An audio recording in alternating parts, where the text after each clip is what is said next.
দীর্ঘকালের একটা পুঞ্জীভূত যেই কি বলবো বিষবৃক্ষের যে কুফল সেটা আমরা এখন ভোগ করছি। হয়তো ভবিষ্যতে আরও আতঙ্কজনক পরিস্থিতি আমাদের জন্য অপেক্ষমান।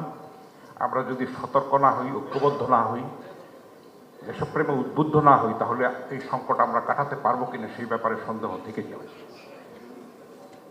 আমরা এখন সমাজ মাধ্যমে যেরকম কুফল আমরা দেখতে পাচ্ছি, সেটা আনসেন্সর্ড এবং কোনো গেট কিপিং ছাড়া যে সব তথ্য ছড়িয়ে পড়ছে, মানুষ গুজব দ্রুত বিশ্বাস করছে, যাচাই বাছাই করছে না। ফলে দেশের স্বাধীনতা সার্বভৌমত্ব যেরকম বিপন্ন হচ্ছে, সাম্প্রদায়িক সম্প্রীতি বিপন্ন হচ্ছে এবং গণতান্ত্রিক অভিযাত্রায় যে আমরা আছি সেটাও কিন্তু ব্যাহত হচ্ছে বারবার।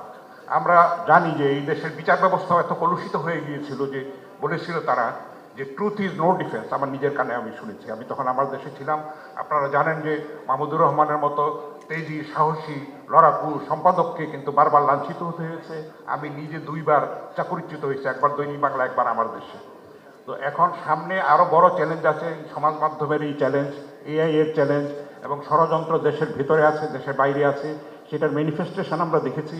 এবং যে উগ্র সহিংসতা এখন মানে সমস্ত কিছুকে অন্ধকারাচ্ছন্ন করে তুলেছে, সেখানে যদি আমরা ঐক্যবদ্ধ না থাকি এবং আমরা যদি রাজনৈতিক দলের কাছ থেকে সেরকম অঙ্গীকারটা, প্রত্যাশাটা না পাই, তাদের কথা এবং কাজের মধ্যে মিলটা না পাই, তাহলে কিন্তু আমরা আমাদের প্রত্যাশিত জুলাই চেতনার যেই নতুন বাংলাদেশ বিনির্মাণের যে স্বপ্ন এবং আকাঙ্ক্ষা, সেগুলি ধূলিসাৎ হবে। দীর্ঘ করার কোনো সুযোগ নাই। আমরা ঐক্যবদ্ধ হতে চাই, আমরা সংস্কার চাই সত্যিকার অর্থে এবং জনবান্ধব বিচার বিভাগ চাই। রাজনীতির সমস্ত কিছুর একটা সমন্বিত একটা পদক্ষেপ আমরা চাই। এবং আমার একটা বিনীত প্রস্তাব থাকবে যে একটা মণ্ডলী গঠন করা, একটা থিঙ্ক ট্যাঙ্ক সমস্ত সাংবাদিকদেরকে নিয়ে এবং রাজনৈতিক বিচার বিভাগ, আরও প্রশাসন, পুলিশ, তারপর সেনাবাহিনী, সবাই মিলে যদি আমরা একটা মণ্ডলী গঠন করতে পারি, দেশ তো সবার ঊর্ধ্বে, সেটা যদি আমরা করতে পারি তাহলে কিন্তু আমাদের অনেকখানি সহজ হয় এবং একটা গ্যাপটা দূর হয়ে একটা সমন্বয় তৈরি হয়।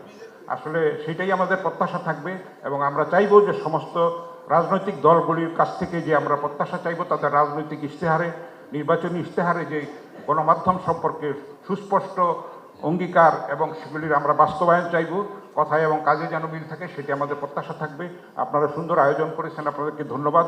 এটা যদি ঘন ঘন করতে পারেন তাহলে আরও কিন্তু গ্যাপটা দূর হবে এবং একটা উপায় বেরিয়ে আসবে। আমরা জানি যে আমাদের অন্তর্বর্তী সরকারের প্রধান উপদেষ্টা একবারই মাত্র সম্পাদকদের সঙ্গে মিলিত হয়েছেন, কিন্তু আনফর্চুনেটলি সেটার কোনো ফলো আমরা দেখতে পাই নাই। যদি থাকতো এবং রাজনৈতিক দলগুলিকে উনি আস্থায় নিয়েছেন, কিন্তু অনেক দেরিতে নিয়েছেন, সেটা যদি আরও বেশি ইন্টারাকশন হতো তাহলে এত জাতীয় ক্রাইসিস আমার মনে হয় হতো না। আমরা যেটা অতীত থেকে শিক্ষা নিই এবং আমরা একটা নতুন বাংলাদেশ বিনির্মাণের ক্ষেত্রে আমরা আমাদের উত্তর প্রজন্মের জন্য যেন আমরা একটা সুন্দর বাংলাদেশ রেখে যেতে পারি, সেই প্রত্যাশা থাকবে। আপনাদেরকে সবাইকে ধন্যবাদ। আমরা একটা সুন্দর বাংলাদেশের স্বপ্ন দেখি, আমরা সবাই যার যার ক্ষেত্র থেকে কাজ করি।